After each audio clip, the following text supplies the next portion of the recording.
걱정은 내일의 슬픔을 덜어주는 것이 아니라 오늘의 힘을 앗아간다. 노곤한 밤입니다.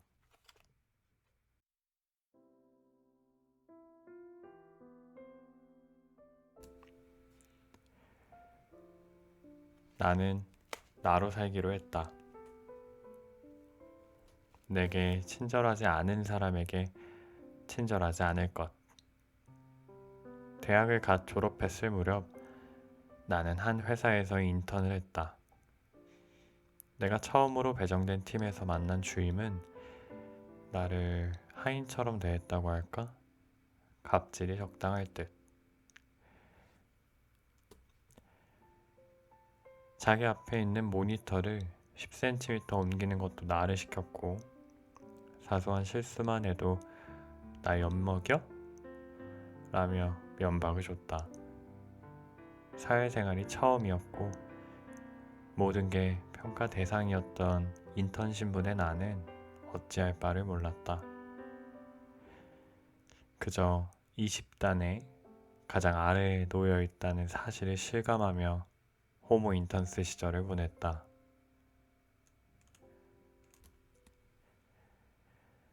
그렇게 인턴십을 마치고 한참이 지난 어느 날 잠자리에 드는데 갑자기 그 선배 생각에 분한 마음이 일었다. 그런데 내가 정말 참을 수 없었던 건 그녀가 나에게 한 행동이 아니라 그런 상황에서도 표정 한번 구기지 않은 나 자신이었다. 큰 권한이 있던 것도 아닌데 대단한 권력이라도 지닌 듯 구는 그녀에게 나는 단 한 번도 꿈틀하지 못했고 그런 나의 태도는 그녀가 나를 점점 더 하대하게 만들었다. 좀 다른 경우긴 하지만 민주화 운동을 하다 고문을 당했던 사람들이 과거를 떠올릴 때 가장 괴로운 건 그때 겪은 고통이 아니라 고문관에게 잘 보이려 했던 자신의 비굴함이라 했다.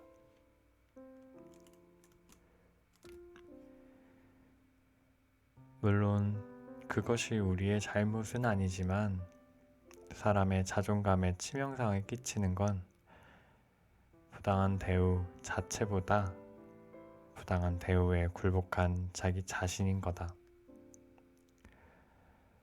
그러니 우리에게 친절하지 않은 이에게, 우리를 존중하지 않는 이에게 친절하려 애쓰지 말자.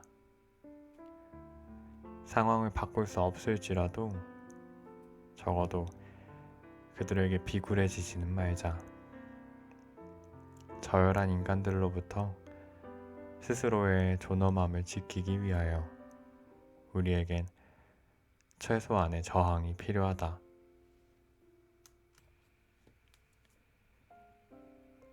누군가의 말에 흔들리지 않을 것. SNS를 통해 친해진 정미 씨는 내 전작을 읽은 독자로 사랑스럽고 따뜻한 사람이다. 그런 그녀에겐 사랑꾼 남자친구가 있는데 그녀는 종종 남자친구와의 일화를 SNS에 기록했고 나는 그들이 죽은 연애세포를 살려내는 사랑스러운 커플이라 생각했다. 그런데 어느 날 전혀 모르는 어떤 사람이 그녀에게 작작 좀 하라는 댓글을 남겼다. 다른 사람들 불행한 건 생각 안 하냐고.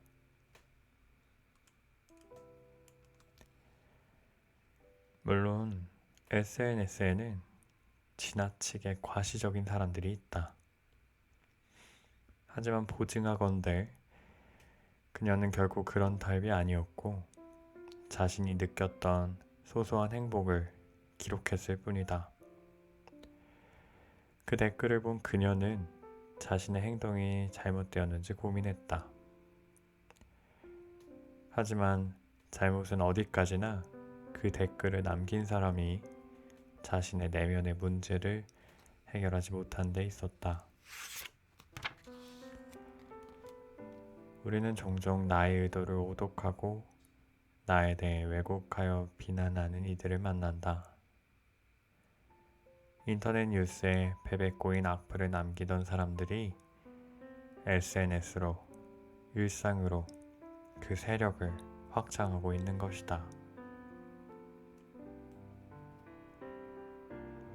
떠들기 좋아하는 그들에 대한 대처법을 조언하건대 누군가 당신에 대해 비난이 포함된 판단을 내린다면 당신이 알아야 할 점은 첫째, 그건 한 개인의 지극히 주관적 견해일 뿐 그 사람이 솔로몬이나 프로이트는 아니라는 것. 둘째, 그것이 당신을 향한 비난이라면 해야 할 일은 화를 내거나 슬퍼하는 게 아니라 비난의 진실 여부를 판단해야 한다는 것.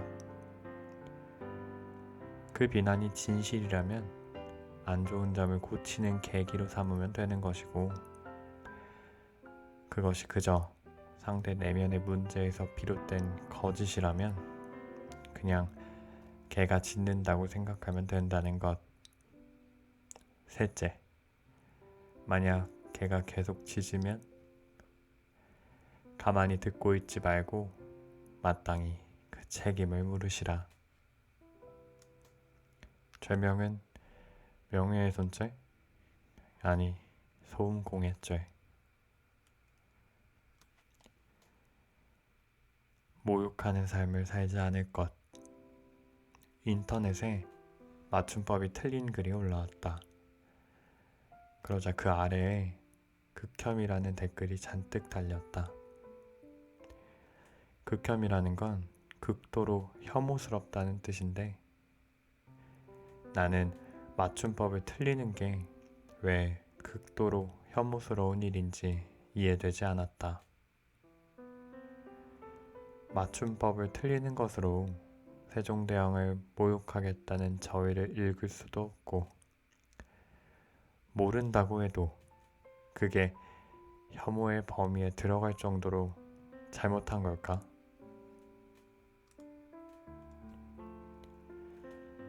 극혐, 개저씨, 기레기, 설명충 등 수많은 모욕과 혐오를 담은 단어들이 일상으로 들어왔다.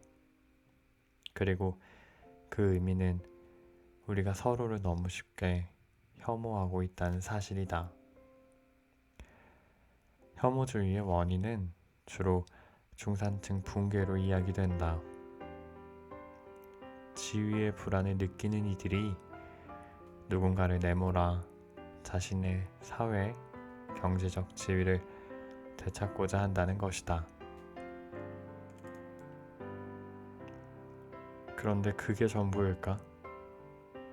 그렇게만 해석하기엔 그 대상이 무차별적이고 광범위하다. 나만 하더라도 대한민국 여자로 태어났다는 이유로 김치녀로 묶이고 결혼해서 전업주부를 하면 취집충, 아기를 낳으면 맘충, 설명하려 들면 설명충, 진지하면 진지충이 된다. 벌레가 아닌 사람으로 살기 참 어렵다.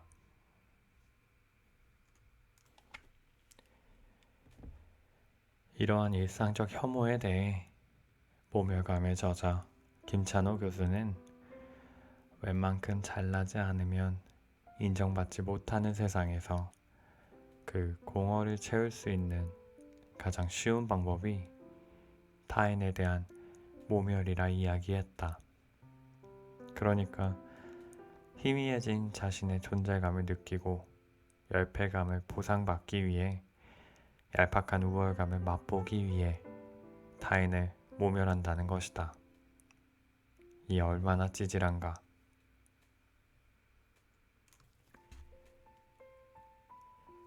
열패감에 젖은 이들은 혐오로 맺어진 단단한 유대 속에서 서로의 찌질함을 감추고 실제로 겸한 것이 아니라 해도 원하는 정보만을 소비하며 대상에 대한 뒤틀린 이미지를 강화한다.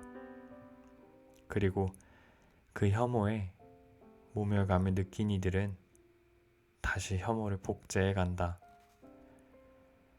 그 결과 인터넷에선 누가 더 혐오스러운가에 대한 끝없는 경쟁이 펼쳐진다. 그런데 이 혐오 경쟁 끝에 나와 다른 모든 이들은 혐오스럽다 라는 결론을 내린다면 그땐 속이 후련할까? 혐오스러운 인간들이 도처에 널려 있다는 불신과 삐끗하면 나 역시 비웃음과 혐오의 대상이 된다는 긴장 속에서 우리는 조금 더 조심스럽고 조금 더 날카로워질 뿐. 단언컨대 서로에게 가해자가 되는 세상에선 그 누구도 행복할 수 없다. 남을 모욕하는 것이 가장 큰 즐거움인 이들을 루저라 부른다.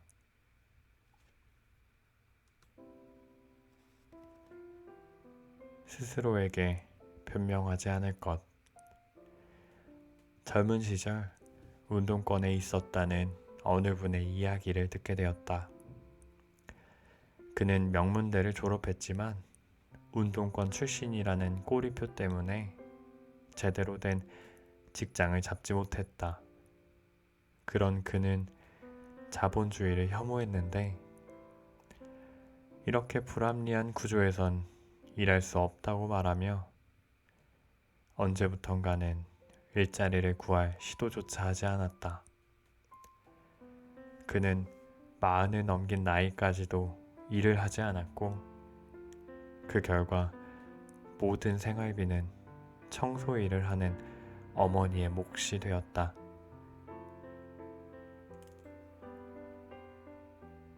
누가 보더라도 이 사람의 논리는 허점투성이다. 노동자가 자본가에게 착취당하는 사회적 구조를 비난하면서도 자신은 어머니를 착취하고 있으니 말이다. 주변 사람들은 일할 시도조차 하지 않는 그를 이해할 수 없어 했고 그의 어머니를 불쌍하게 여겼다. 대체 무엇이 그를 이토록 이해할 수 없는 사람으로 만들었을까? 짐작하건대 당시 명문대를 나왔던 그는 스스로에 대한 기대도 이상도 높았을 거다. 하지만 운동권이었다는 이유로 자신의 존재가 부정당하는 현실에서 얼마나 많은 무력감과 좌절감을 느껴야 했을까? 거기다 경제적 독립에 실패했다는 사실은 그에게 수치심이 되었을 것이고 그가 품었던 자아 이상의 치명적인 손상이 가해졌을 테다. 자신에 대한 수치심, 부가치함은 사람이 가장 견디기 힘들어하는 감정이다. 그렇기에 사람들은 이 감정을 숨기고자 냉소를 무장하고 문제의 원인을 외부의 탓으로 돌리며 변명 뒤에서 자신을 보호한다. 그런데 문제는 변명으론 자신을 지킬 수 없다는 데 있다.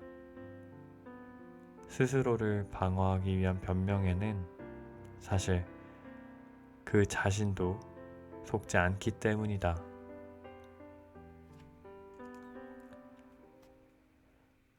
겉으로 아닌 척해도 무력감과 수치심은 여전히 내면에 처리되지 못한 채 남아있는 것이다.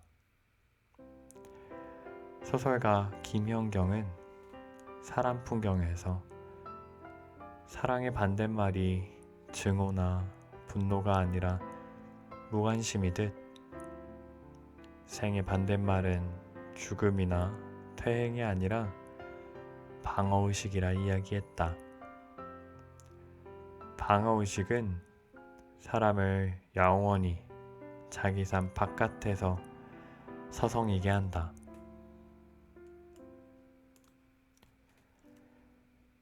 그 역시 오랫동안 자신의 삶 바깥에서 서성이며 맴돌았다.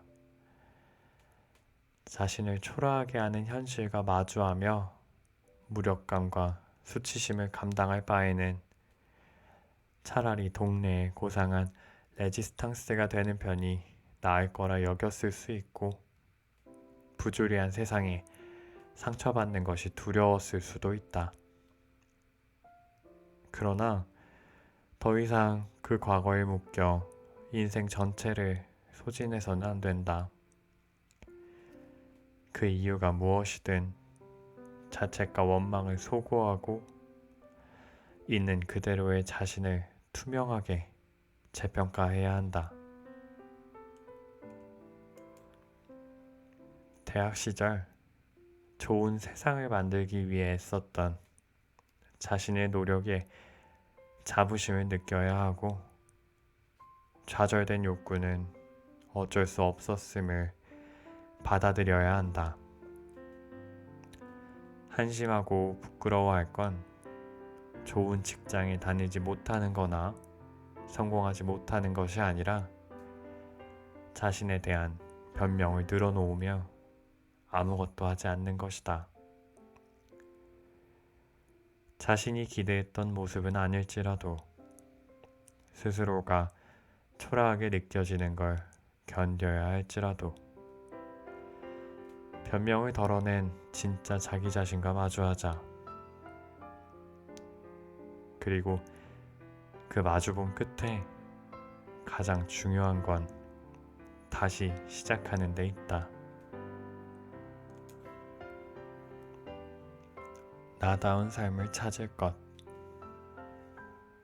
드라마 속 남자 주인공이 너답지 않게 왜 이래? 라고 말하면 여자 주인공은 도끼 눈을 하고 이렇게 대답한다. 나다운 게 뭔데? 그러게나 말이다. 나답게 살아야 한다는 건 익히 들어 알겠는데 나다운 게 뭔지 도통 알 수가 없다. 왜 우리는 나다운 게 무엇인지 잘 알지 못할까?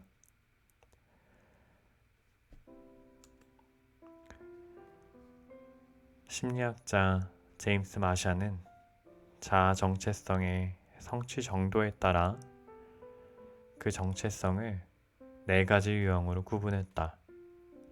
그 4가지 유형은 성취, 탐색, 폐쇄, 혼미 정체성인데, 연구에 따르면 한국인은 대다수가 낮은 정체성 위치인 폐쇄 지위에 놓여 있었다. 폐쇄주의란 기존의 사회 가치 체계를 그대로 순응하고 전념한 유형인데, 이론에 따르면 이 지위가 가장 낮은 정체성에 있는 이유는 위기의 부재에 있다. 그렇게 우리는 자신만의 삶의 방식과 철학을 세우며 사는 것이 아니라 사회와 부모가 요구하는 기준에 맞춰 사는 것에 더 익숙하다. 그 결과 많은 이들이 자신의 신념과 철학은커녕 자신에 대한 윤곽선도 그려내지 못하고 자소서 대신 자소서를 쓰게 된다. 그러나 혜민 스님도 한비야도 당신이 어떤 사람인지 알려주지 못한다. 나답게 산다는 것은 경험과 탐색 속에서 스스로 판단하고 스스로 결정하는 법을 익히는 일이다.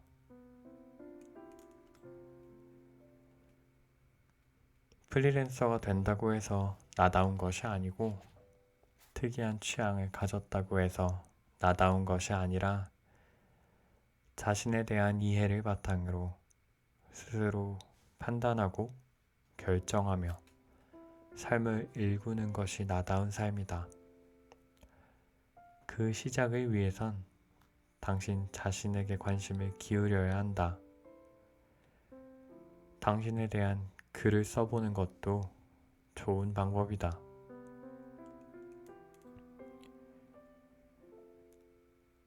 자신에게 관심을 기울이며 나는 지금까지 어떻게 살아왔는지, 어떤 가치를 실현하며 살고 싶은지, 무엇에 행복해지는 사람인지, 나는 남과 어떻게 다른지, 자기 감각을 찾자.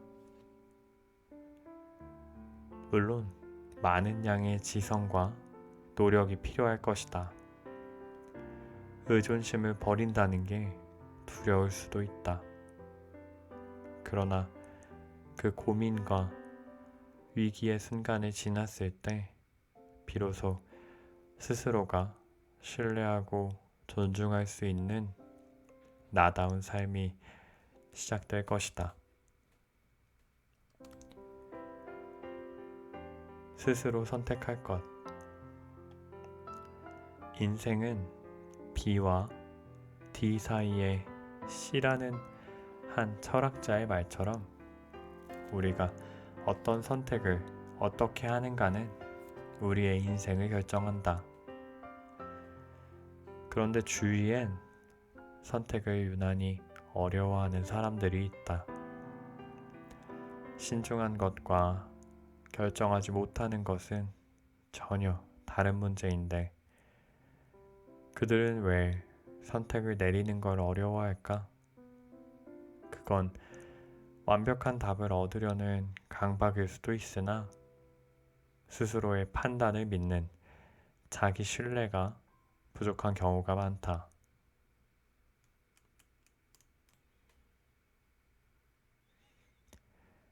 선택을 내리는 자신을 믿지 못하고 선택에 따르는 책임을 감당할 자신이 없으니 다른 사람이 답을 내려주기를 기대하거나 문제가 골물 때까지 선택을 유예하는 것이다. 그런데 이건 단순히 시간 낭비의 문제로 끝나지 않는다. 너세니얼 브랜든이 말하길 선택들은 정신 깊은 곳에 쌓이고 그렇게 쌓인 결과를 자존감이라 부른다고 했다. 삶에서 자신이 내리는 선택이 모여 자존감을 이룬다는 것이다. 왜 그럴까? 자신의 삶을 통제할 수 있다는 자기 신뢰는 절대 실패하지 않을 거라고 믿을 때가 아니라 스스로 최선의 결정을 내리고 죽이 되든 밥이 되든 그 결과까지 책임질 때 얻어진다. 그런데 스스로 선택을 내리지 못하면 자기 신뢰를 쌓을 경험은 빈약해지고 빈약한 자기 신뢰로는 책임질 자신이 생기기 어렵다. 선택과 책임, 자기 신뢰는 톱니바퀴처럼 맞물려 있기에 어느 하나 삐걱거리지 않고 굴러갈 때 우리는 주체적인 삶을 살 수 있다. 그리고 그 삶의 방식은 자존감으로 나타나는 것이다. 그러니 제갈공명이 옆방에 살지라도 우리의 결정권을 위임해서는 안 된다. 오직 과거라는 당신의 데이터베이스와 실수라는 오답노트 그리고 내면의 나침반을 믿고 나아가야 한다. 진짜 나 자신을 대면할 것. 누군가를 싫어한다는 건 꽤 피곤한 일이기에 학창시절 내 고민은 싫어하는 친구가 계속 생기는 것이었다. 한 번은 고등학교 때 한 친구와 싸웠는데 그 친구와 나는 같은 동아리 활동을 하고 있었다. 그런데 내신 성적에 들어가는 동아리장을 하고 싶어 했던 친구는 선생님에게 가서 동아리장을 하고 싶다고 말한 뒤 내겐 선생님이 먼저 시켰다고 거짓말을 했다. 나는 그런 친구가 이기적이라고 느꼈다. 그런 몇몇 가지 일이 쌓인 후 나는 그 친구와 멀어졌고 그 뒤로 그 친구를 보면 노골적으로 싫은 내색을 했다. 나이를 먹고 그때의 나를 떠올리며 왜 굳이 싫은 티를 냈을까 하는 생각이 들었다. 나와 맞지 않는 사람이면 그냥 멀어지면 그만인데 말이다.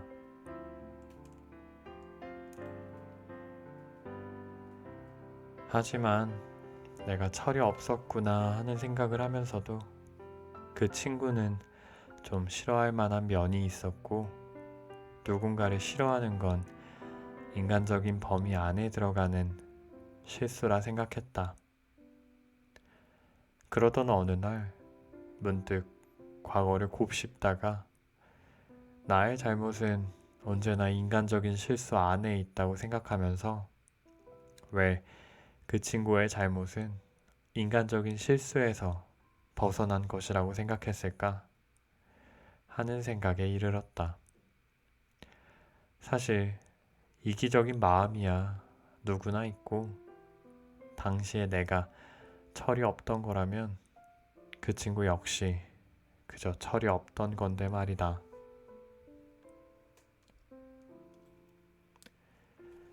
그동안 나는 내가 좋아하는 면들만 나라고 생각했다. 이기적인 친구를 욕하며 나는 이기적인 면이 없는 완전한 사람처럼 굴었고 내가 좋아하지 않는 나의 다른 면들이 드러날 땐 못 본 척, 모른 척 지나갔다. 내가 좋아하지 않는 면들은 내가 아닌 척 위장했던 거다. 나는 나 자신에 대해 얼마나 오만했는가. 분석 심리학의 창시자 카를 구스타프 융은 개인이 숨기고 싶어하는 성격의 총합을 그림자라 이야기하며 누구나 그림자가 있을 수 있다고 주장했다. 그의 말에 따르면 그림자는 완전히 제거될 수 없으며 건강한 내면을 갖기 위해서는 그림자와 화해해야 하는 것이 최선의 방법이라고 했다. 우리는 한 사건에 대하여 한 가지 감정만 갖는 게 아니며 누구나 인정하기 싫은 찌질함과 이기적인 마음, 흑역사가 있다. 그런데 내면의 그림자가 보기 싫다고 인정하지 않으면 자기 개념은 뒤죽박죽이 되어 진짜 자신을 인식할 수 없게 되고 통제할 수 없게 된다.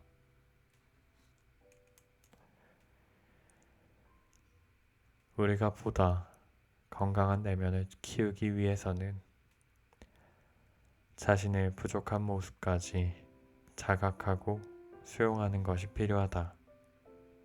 그러니 자신의 싫은 면들도 인정하자. 있는 그대로의 자신을 만날 때 감춰둔 욕망의 허용치를 둘 수 있고 그 허용치만큼 자신에 대해서도 그리고 타인에 대해서도 관대해질 수 있다.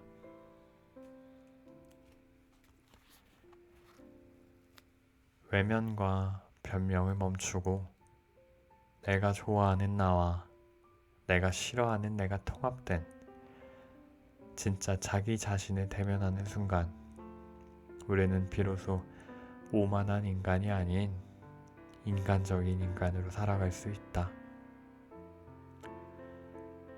우리는 누군가가 완벽하지 않아서 싫어하지 않는다. 완벽한 척하는 그 오만함에 질리는 거다.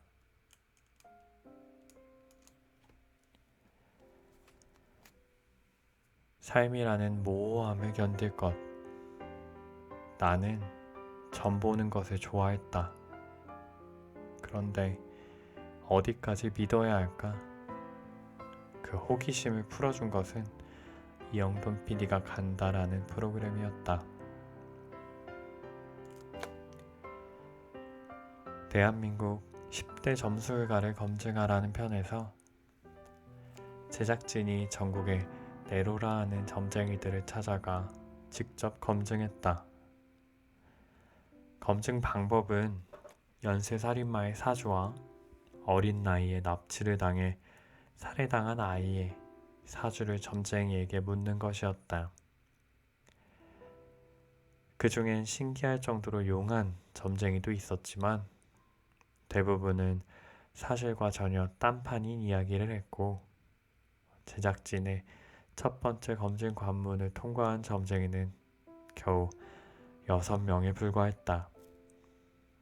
그나마도 2차 관문에서는 2명밖에 통과하지 못했고 끝판왕이던 점쟁이조차도 자신의 점괘를 100% 확신하지는 않았다. 1000만원이 넘는 복비를 들였으니 적어도 100명이 넘는 점쟁이를 만났을 텐데 딱 들어맞는 점괘는 고작 몇 개에 불과했던 거다.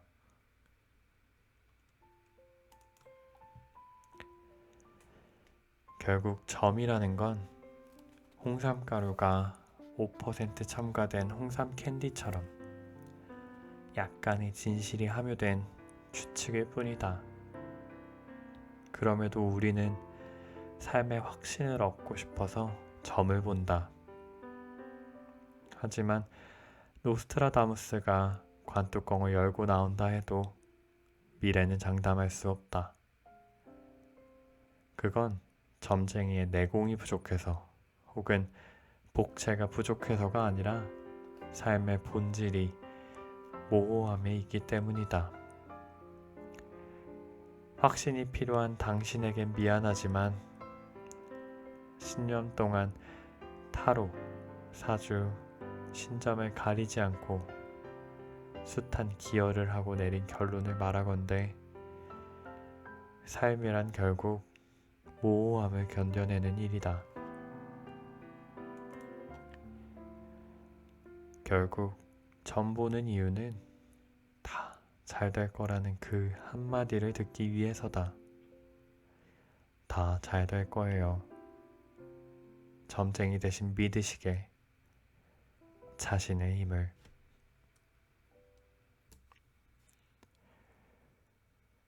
나는 나로 살기로 했다. 내게 친절하지 않은 사람에게 친절하지 않을 것.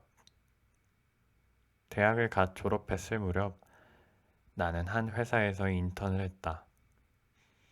내가 처음으로 배정된 팀에서 만난 주임은 나를 하인처럼 대했다고 할까? 갑질이 적당할 듯. 자기 앞에 있는 모니터를 10cm 옮기는 것도 나를 시켰고 사소한 실수만 해도 나 엿먹여? 라며 면박을 줬다. 사회생활이 처음이었고 모든 게 평가 대상이었던 인턴 신분의 나는 어찌할 바를 몰랐다. 그저 20단에 가장 아래에 놓여 있다는 사실을 실감하며 호모 인턴스 시절을 보냈다.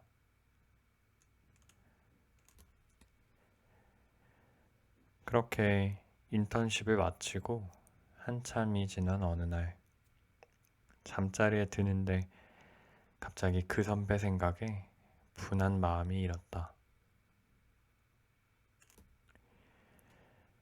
그런데 내가 정말 참을 수 없었던 건 그녀가 나에게 한 행동이 아니라 그런 상황에서도 표정 한번 구기지 않은 나 자신이었다. 큰 권한이 있던 것도 아닌데 대단한 권력이라도 지닌 듯 구는 그녀에게 나는 단 한 번도 꿈틀하지 못했고,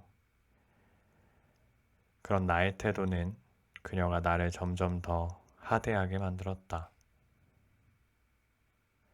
좀 다른 경우긴 하지만 민주화 운동을 하다 고문을 당했던 사람들이 과거를 떠올릴 때 가장 괴로운 건 그때 겪은 고통이 아니라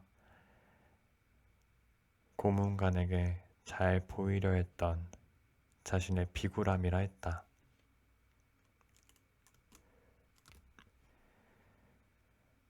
물론 그것이 우리의 잘못은 아니지만 사람의 자존감에 치명상을 끼치는 건 부당한 대우 자체보다 부당한 대우에 굴복한 자기 자신인 거다.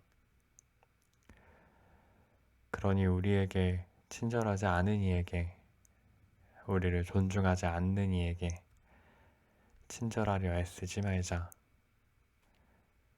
상황을 바꿀 수 없을지라도 적어도 그들에게 비굴해지지는 말자. 저열한 인간들로부터 스스로의 존엄함을 지키기 위하여 우리에겐 최소한의 저항이 필요하다.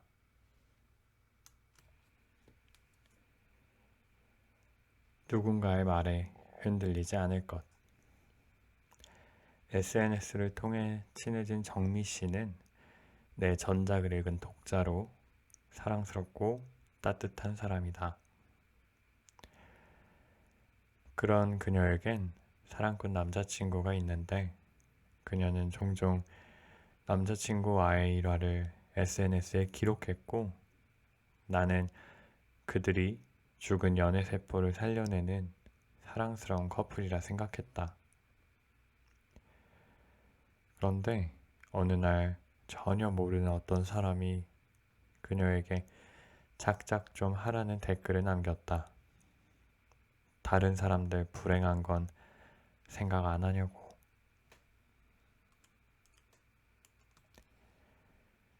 물론 SNS에는 지나치게 과시적인 사람들이 있다. 하지만 보증하건대 그녀는 결국 그런 타입이 아니었고 자신이 느꼈던 소소한 행복을 기록했을 뿐이다. 그 댓글을 본 그녀는 자신의 행동이 잘못되었는지 고민했다. 하지만 잘못은 어디까지나 그 댓글을 남긴 사람이 자신의 내면의 문제를 해결하지 못한 데 있었다. 우리는 종종 나의 의도를 오독하고 나에 대해 왜곡하여 비난하는 이들을 만난다.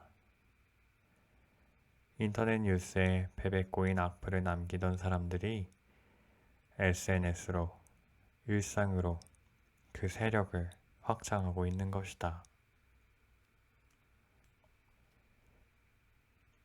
떠들기 좋아하는 그들에 대한 대처법을 조언하건대 누군가 당신에 대해 비난이 포함된 판단을 내린다면 당신이 알아야 할 점은 첫째, 그건 한 개인의 지극히 주관적 견해일 뿐 그 사람이 솔로몬이나 프로이트는 아니라는 것. 둘째, 그것이 당신을 향한 비난이라면 해야 할 일은 화를 내거나 슬퍼하는 게 아니라 비난의 진실 여부를 판단해야 한다는 것. 그 비난이 진실이라면 안 좋은 점을 고치는 계기로 삼으면 되는 것이고 그것이 그저 상대 내면의 문제에서 비롯된 거짓이라면 그냥 개가 짖는다고 생각하면 된다는 것. 셋째, 만약 개가 계속 짖으면 가만히 듣고 있지 말고 마땅히 그 책임을 물으시라. 죄명은 명예훼손죄? 아니, 소음공해죄. 모욕하는 삶을 살지 않을 것. 인터넷에 맞춤법이 틀린 글이 올라왔다. 그러자 그 아래에 극혐이라는 댓글이 잔뜩 달렸다. 극혐이라는 건 극도로 혐오스럽다는 뜻인데 나는 맞춤법을 틀리는 게 왜 극도로 혐오스러운 일인지 이해되지 않았다. 맞춤법을 틀리는 것으로 세종대왕을 모욕하겠다는 저의를 읽을 수도 없고 모른다고 해도 그게 혐오의 범위에 들어갈 정도로 잘못한 걸까?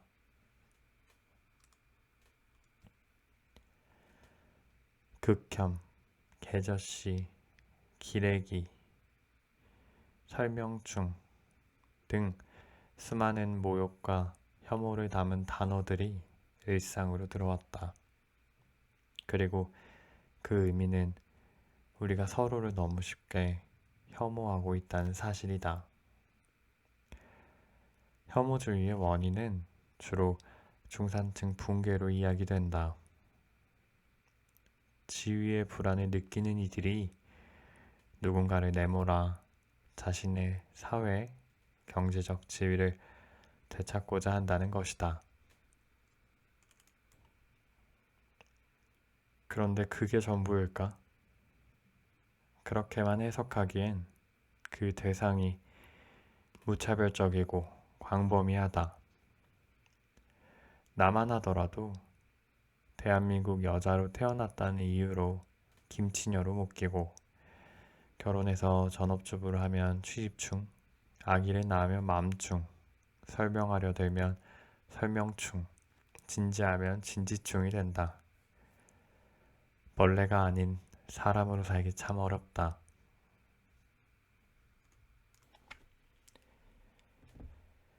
이러한 일상적 혐오에 대해 모멸감에 젖어 김찬호 교수는 웬만큼 잘나지 않으면 인정받지 못하는 세상에서 그 공허를 채울 수 있는 가장 쉬운 방법이 타인에 대한 모멸이라 이야기했다. 그러니까 희미해진 자신의 존재감을 느끼고 열패감을 보상받기 위해 얄팍한 우월감을 맛보기 위해 타인을 모멸한다는 것이다. 이 얼마나 찌질한가.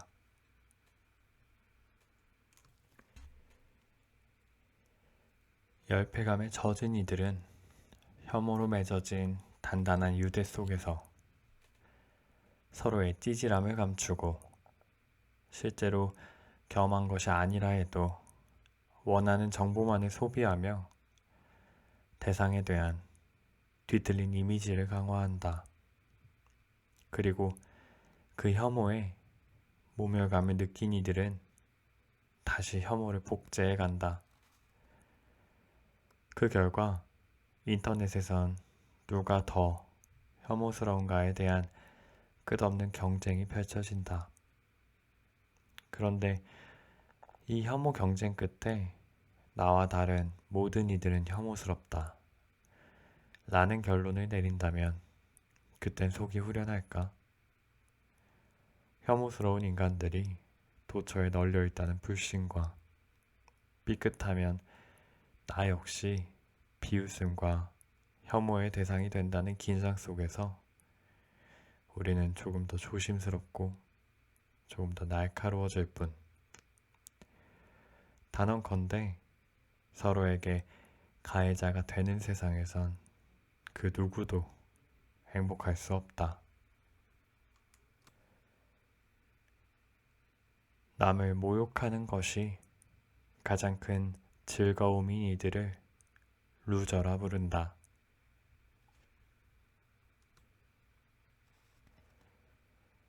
스스로에게 변명하지 않을 것. 젊은 시절 운동권에 있었다는 어느 분의 이야기를 듣게 되었다. 그는 명문대를 졸업했지만 운동권 출신이라는 꼬리표 때문에 제대로 된 직장을 잡지 못했다.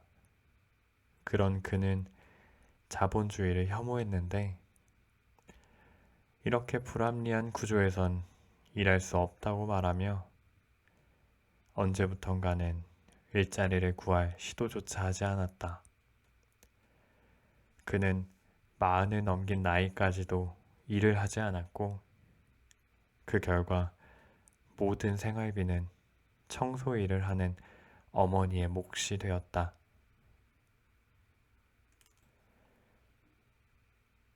누가 보더라도 이 사람의 논리는 허점투성이다.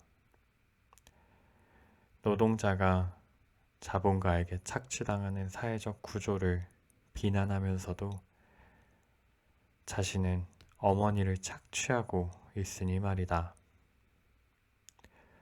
주변 사람들은 일할 시도조차 하지 않는 그를 이해할 수 없어 했고 그의 어머니를 불쌍하게 여겼다. 대체 무엇이 그를 이토록 이해할 수 없는 사람으로 만들었을까? 짐작하건대 당시 명문대를 나왔던 그는 스스로에 대한 기대도 이상도 높았을 거다. 하지만 운동권이었다는 이유로 자신의 존재가 부정당하는 현실에서 얼마나 많은 무력감과 좌절감을 느껴야 했을까? 거기다 경제적 독립에 실패했다는 사실은 그에게 수치심이 되었을 것이고 그가 품었던 자아 이상의 치명적인 손상이 가해졌을 테다.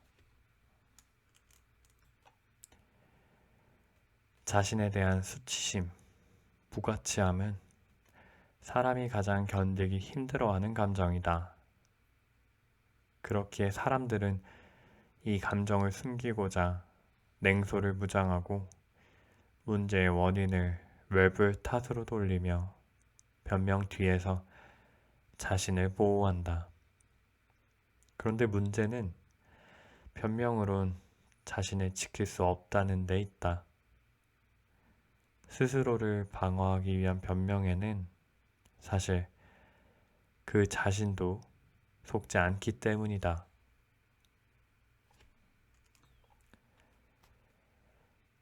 겉으로 아닌 척해도 무력감과 수치심은 여전히 내면에 처리되지 못한 채 남아있는 것이다. 소설가 김현경은 사람 풍경에서 사랑의 반대말이 증오나 분노가 아니라 무관심이듯 생의 반대말은 죽음이나 퇴행이 아니라 방어의식이라 이야기했다. 방어의식은 사람을 영원히 자기 삶 바깥에서 서성이게 한다.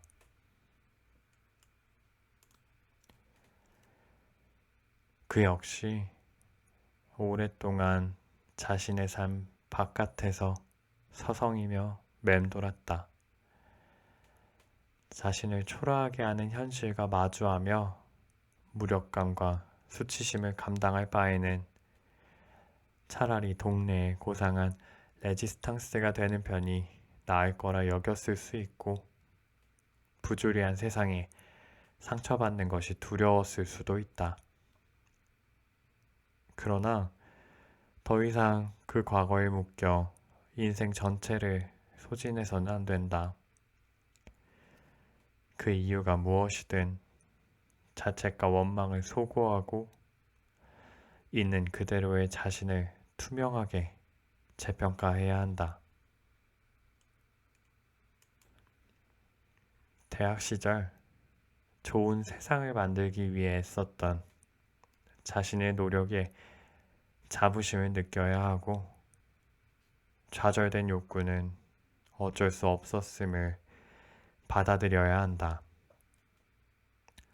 한심하고 부끄러워할 건 좋은 직장에 다니지 못하는 거나 성공하지 못하는 것이 아니라 자신에 대한 변명을 늘어놓으며 아무것도 하지 않는 것이다. 자신이 기대했던 모습은 아닐지라도 스스로가 초라하게 느껴지는 걸 견뎌야 할지라도 변명을 덜어낸 진짜 자기 자신과 마주하자. 그리고 그 마주본 끝에 가장 중요한 건 다시 시작하는 데 있다. 나다운 삶을 찾을 것. 드라마 속 남자 주인공이 너답지 않게 왜 이래? 라고 말하면 여자 주인공은 도끼 눈을 하고 이렇게 대답한다. 나다운 게 뭔데? 그러게나 말이다. 나답게 살아야 한다는 건 익히 들어 알겠는데 나다운 게 뭔지 도통 알 수가 없다. 왜 우리는 나다운 게 무엇인지 잘 알지 못할까?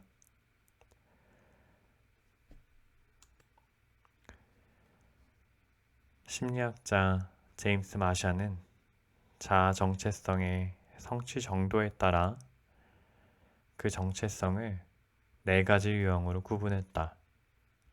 그 네 가지 유형은 성취, 탐색, 폐쇄, 혼미 정체성인데 연구에 따르면 한국인은 대다수가 낮은 정체성 위치인 폐쇄 지위에 놓여 있었다.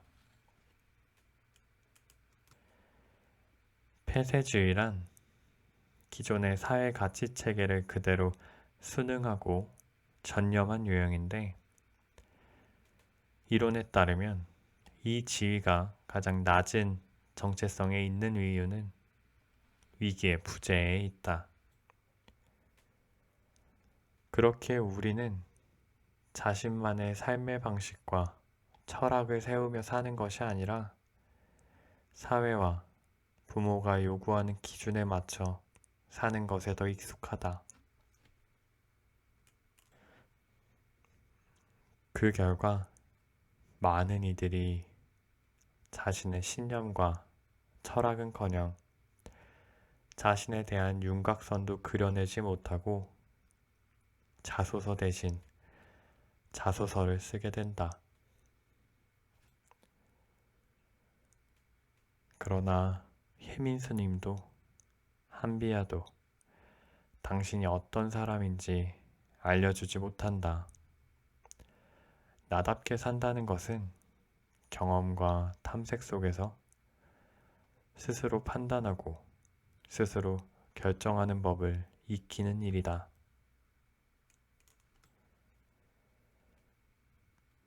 프리랜서가 된다고 해서 나다운 것이 아니고 특이한 취향을 가졌다고 해서 나다운 것이 아니라 자신에 대한 이해를 바탕으로 스스로 판단하고 결정하며 삶을 일구는 것이 나다운 삶이다. 그 시작을 위해선 당신 자신에게 관심을 기울여야 한다. 당신에 대한 글을 써보는 것도 좋은 방법이다.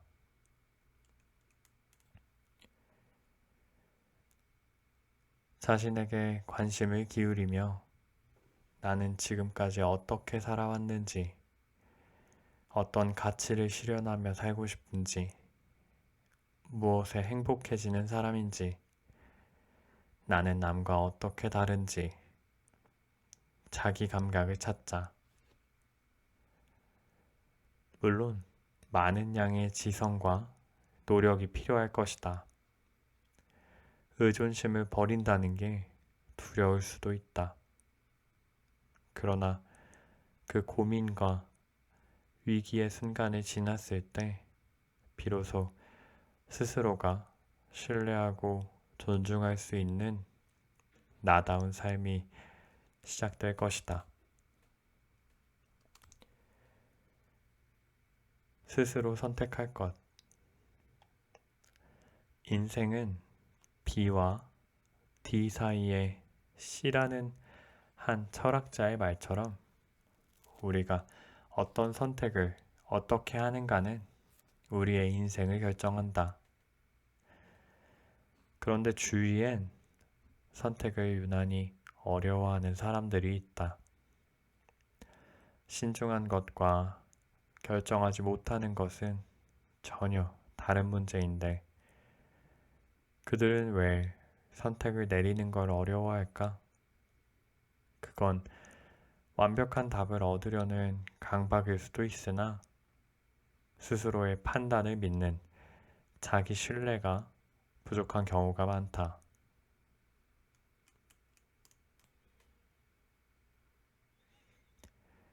선택을 내리는 자신을 믿지 못하고 선택에 따르는 책임을 감당할 자신이 없으니 다른 사람이 답을 내려주기를 기대하거나 문제가 골물 때까지 선택을 유예하는 것이다. 그런데 이건 단순히 시간 낭비의 문제로 끝나지 않는다. 너세니얼 브랜든이 말하길 선택들은 정신 깊은 곳에 쌓이고 그렇게 쌓인 결과를 자존감이라 부른다고 했다. 삶에서 자신이 내리는 선택이 모여 자존감을 이룬다는 것이다. 왜 그럴까? 자신의 삶을 통제할 수 있다는 자기 신뢰는 절대 실패하지 않을 거라고 믿을 때가 아니라 스스로 최선의 결정을 내리고 죽이 되든 밥이 되든 그 결과까지 책임질 때 얻어진다. 그런데 스스로 선택을 내리지 못하면 자기 신뢰를 쌓을 경험은 빈약해지고 빈약한 자기 신뢰로는 책임질 자신이 생기기 어렵다. 선택과 책임, 자기 신뢰는 톱니바퀴처럼 맞물려 있기에 어느 하나 삐걱거리지 않고 굴러갈 때 우리는 주체적인 삶을 살 수 있다. 그리고 그 삶의 방식은 자존감으로 나타나는 것이다. 그러니 제갈공명이 옆방에 살지라도 우리의 결정권을 위임해서는 안 된다. 오직 과거라는 당신의 데이터베이스와 실수라는 오답노트 그리고 내면의 나침반을 믿고 나아가야 한다. 진짜 나 자신을 대면할 것. 누군가를 싫어한다는 건 꽤 피곤한 일이기에 학창시절 내 고민은 싫어하는 친구가 계속 생기는 것이었다. 한 번은 고등학교 때 한 친구와 싸웠는데 그 친구와 나는 같은 동아리 활동을 하고 있었다. 그런데 내신 성적에 들어가는 동아리장을 하고 싶어 했던 친구는 선생님에게 가서 동아리장을 하고 싶다고 말한 뒤 내겐 선생님이 먼저 시켰다고 거짓말을 했다. 나는 그런 친구가 이기적이라고 느꼈다. 그런 몇몇 가지 일이 쌓인 후 나는 그 친구와 멀어졌고 그 뒤로 그 친구를 보면 노골적으로 싫은 내색을 했다. 나이를 먹고 그때의 나를 떠올리며 왜 굳이 싫은 티를 냈을까 하는 생각이 들었다. 나와 맞지 않는 사람이면 그냥 멀어지면 그만인데 말이다.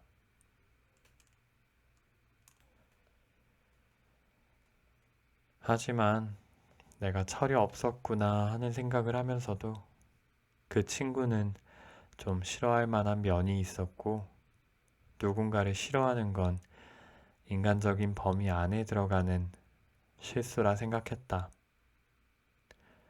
그러던 어느 날 문득 과거를 곱씹다가 나의 잘못은 언제나 인간적인 실수 안에 있다고 생각하면서 왜 그 친구의 잘못은 인간적인 실수에서 벗어난 것이라고 생각했을까 하는 생각에 이르렀다. 사실 이기적인 마음이야 누구나 있고 당시에 내가 철이 없던 거라면 그 친구 역시 그저 철이 없던 건데 말이다.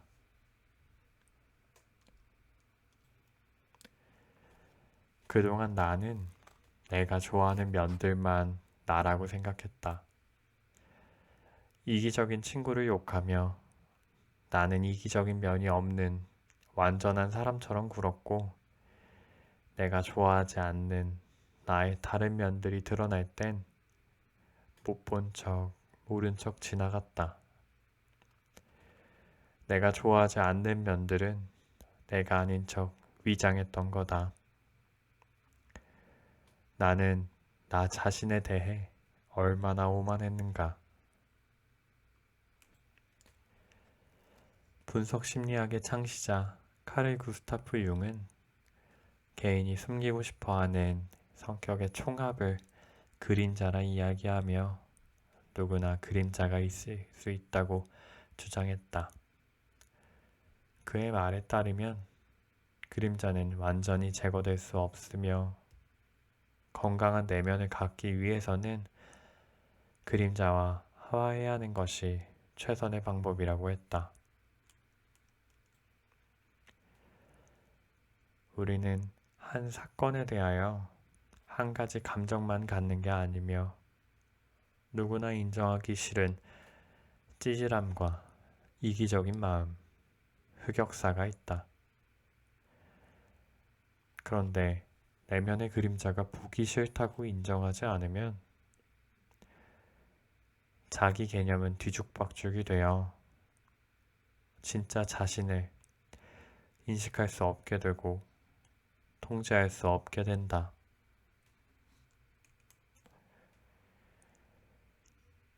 우리가 보다 건강한 내면을 키우기 위해서는 자신의 부족한 모습까지 자각하고 수용하는 것이 필요하다. 그러니 자신의 싫은 면들도 인정하자. 있는 그대로의 자신을 만날 때 감춰둔 욕망의 허용치를 둘 수 있고 그 허용치만큼 자신에 대해서도 그리고 타인에 대해서도 관대해질 수 있다.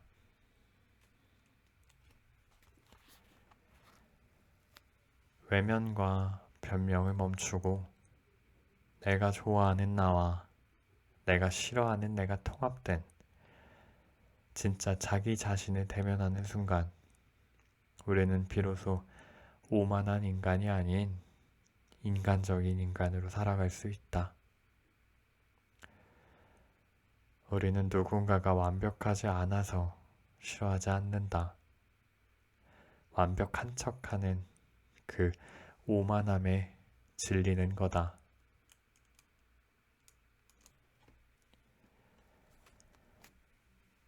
삶이라는 모호함을 견딜 것. 나는 점 보는 것을 좋아했다. 그런데 어디까지 믿어야 할까? 그 호기심을 풀어준 것은 이영돈 PD가 간다라는 프로그램이었다. 대한민국 10대 점수율가를 검증하라는 편에서 제작진이 전국에 내로라 하는 점쟁이들을 찾아가 직접 검증했다. 검증 방법은 연쇄살인마의 사주와 어린 나이에 납치를 당해 살해당한 아이의 사주를 점쟁이에게 묻는 것이었다. 그 중엔 신기할 정도로 용한 점쟁이도 있었지만 대부분은 사실과 전혀 딴판인 이야기를 했고 제작진의 첫 번째 검증 관문을 통과한 점쟁이는 겨우 6명에 불과했다. 그나마도 2차 관문에서는 2명밖에 통과하지 못했고 끝판왕이던 점쟁이조차도 자신의 점괘를 100% 확신하지는 않았다. 1,000만 원이 넘는 복비를 들였으니 적어도 100명이 넘는 점쟁이를 만났을 텐데 딱 들어맞는 점괘는 고작 몇 개에 불과했던 거다.